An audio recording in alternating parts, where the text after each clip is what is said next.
आज ओडिशा प्रदेश जो आम भारतीय जनता पार्टी जो डाकरा देती 14-15 2 दिन धरी आम विद्युत विभाजन डिविजन पाखे आम आमर विक्षोभ प्रदर्शन करूँ। आर मुख्य उद्देश्य हूँ जो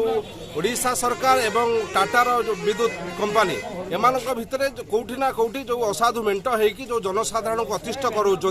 तेणुक यार प्रतिवाद में आम आज दृढ़ जवाब दौचु विक्षोभ करुचु। तेणु आम सूचई देवाक चाहूँ आगामी दिन में जो लो भोल्टेज को कम लो भोल्टेज को सुधार जाऊ एवं जो परिमाण में विद्युत काट करा जाउछि अघोषित विद्युत काट करा जाउछि ताकू बंद करा जाऊ एवं साधारण जनता को आउ ये जो अतिष्ठ गुळुगुळी गरम रु ताकू निस्तार करा जाऊ। ये भारतीय जनता पार्टी या मुख्य दाबी रूपे नहीं किंतु एटी साधारण लोक माने बहुत असुविधार सम्मुखीन होउछन्ति। एमिति बुढ़ा बुढ़ी माने किछि लोक मरी भी मध्य गलेनि। तेणु ये जो तमिल शासन बिजु जनता दल टाटा विद्युत कंपनी या मध्य जो अघोषित मेंट आकू लोकलोचन को आनिबा ए होउछि हमर लक्ष्य। जिल्ला रे पाखापाखि 6 घंटा पाखापाखि जो विद्युत काट करा जाउछि तेणु आम या दृढ़ निंदा करुचु। ये सब कार्य को आम बर्दाश्त करूँ ना। भारतीय जनता पार्टी राजरास्ता को ओह्लैब। ये जो सरकार आ जो टाटा कंपनी जो मधुचंद्रिका चली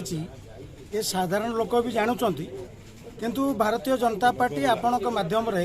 जनइबाकू चाहूँ साधारण लोक टिके सचेतन हुंतु कारण अघोषित बिजुली काट जो घोषणा नथिबो किंतु बिजुली काट घंटा घंटा होगी जाउछि जाफल ये जो रुद्रताप असह्य रुद्रताप सही पारना लोक मैंने आहताश होती पिला माने ठीक से भी पाठ पढ़ी पारना सबु दिगरे ये सरकार जो चली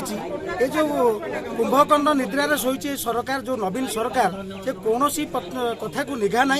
जे कि सबु दिगरे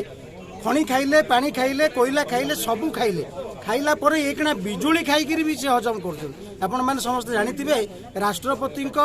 जितेबाला गस्त होता ओडिशा को से समय भी बिजुली चलीगला कौन ना बिजुली काट आम दाबी करुचु आर आसु समाधान करा जाऊ आउ सरकार आउ जो टाटा कंपनी जो मधुचंद्रिका चली ये मधुचंद्रिका को बंद करा जाऊ साधारण उपभोक्ताटी जमती सुफल पाऊ आउ अघोषित बिजुली काट बंद हो जो दर दाम वृद्धि होउची बारंबार जो दर दाम वृद्धि कर बंद करूँ ना भारतीय जनता पार्टी राजरास्तार लड़ाई आरंभ करी।